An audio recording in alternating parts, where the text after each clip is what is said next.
Hi, xin chào các bạn trở lại với kênh Út 7. Hôm nay Út chia sẻ cách nấu hủ tiếu nước đơn giản, gọn lẹ, không cần xương. Mày nước dùng vẫn ngọt, ngon và đậm đà. Thì chúng ta cùng nhau vào bếp để thực hiện món hủ tiếu nước nha. Thịt này Út ướp bột nêm, bột ngọt và tiêu.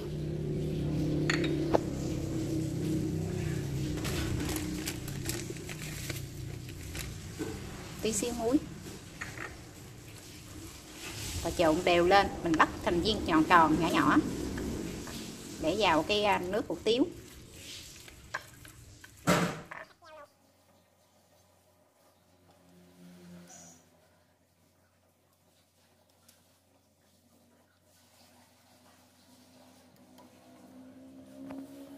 Nay cái nồi nước không có xương ống, sử dụng củ sắn để làm ngọt nước, không có cái củ cải trắng luôn.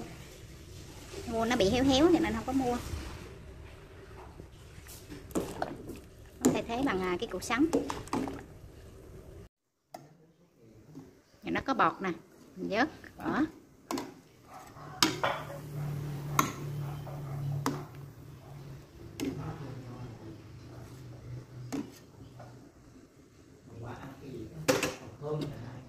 Cho nửa củ hành tây vào để cho cái thịt nó thơm. Cho một muỗng canh hạt nêm, nửa muỗng cà phê bột ngọt và một muỗng cà phê muối hạt.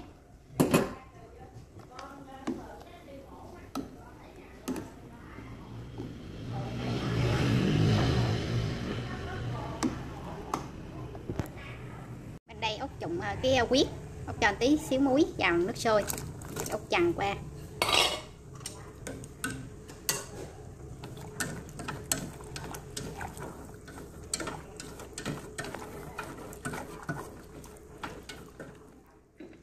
Và Út cho một muỗng cà phê đường phèn vào để giúp cho cái nước nó được ngọt. Út để chuẩn bị một cái giá sắt để tôm khô và củ cải muối các bạn, hay còn gọi là sáo bấu, để cho cái nước dùng nó rất là ngon. Mình có thêm phần củ cải sáo bấu. Út sử dụng nửa củ và một ít tôm khô. Mình cứ để như vậy nè cho nó ra cái phần nước ngọt.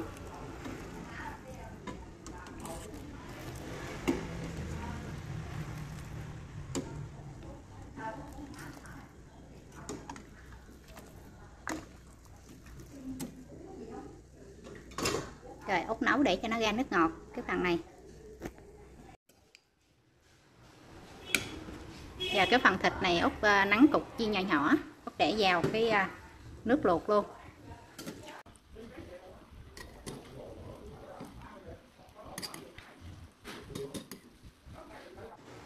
Cái nồi nước dùng Út nấu nãy giờ cũng được 30 phút rồi. Trong nè các bạn. Giờ Út nêm thử coi vừa ăn chưa.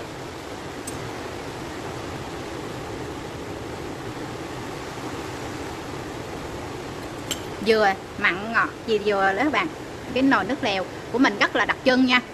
Tại vì có cái sáo bấu nè với cái tôm khô để vào, cái mùi rất là đặc trưng.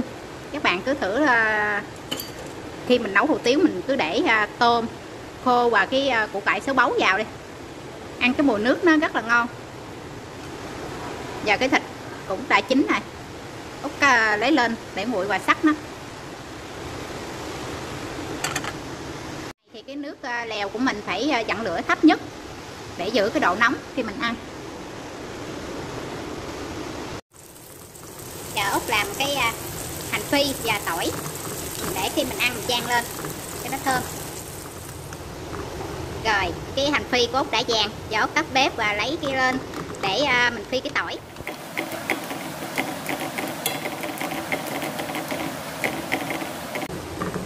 Rồi tắt bếp. Cái nồi nước lèo Út nãy vớt thịt ra thì Út để lửa nhỏ lại nè. Giờ Út lấy cái phần tôm khô và củ cải muối ra.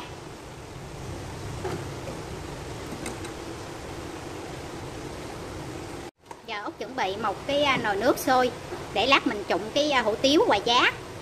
Như vậy thì cái bún nước lèo của cái nồi nước lèo của mình nó không có bị nhạt nước. Nước nóng hơi ít. Giờ ốc đổ vào, giờ ốc chần qua cái phần giá hẹ.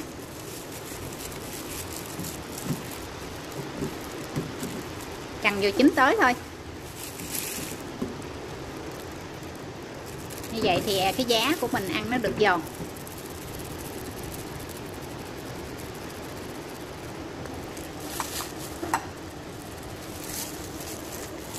Giờ ốc cho cái phần hột tiếu vào.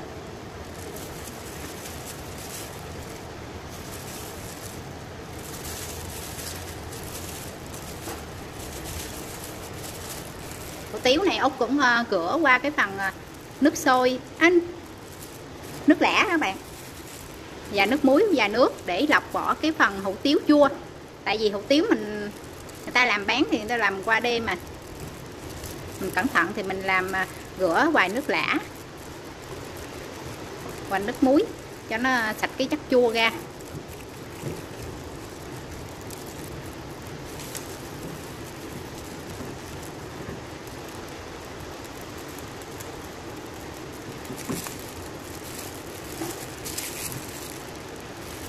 Để cho nó ráo nước, mình đổ vào một cái tô.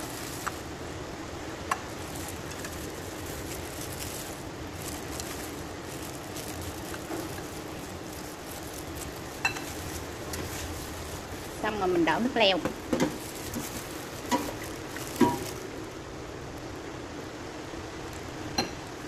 Nước lèo hôm nay Út không có để cà rốt và cái củ cải trắng.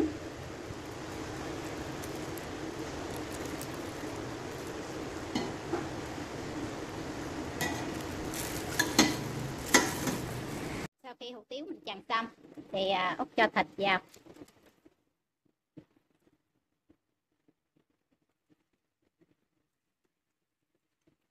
Và một tí xíu huyết.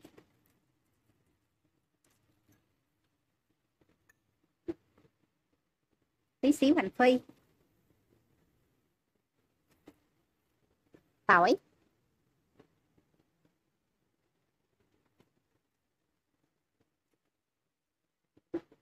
Tí xíu tiêu. Như vậy là Út đã xong một tô hủ tiếu rồi các bạn. Đây các bạn nhìn thấy hấp dẫn không?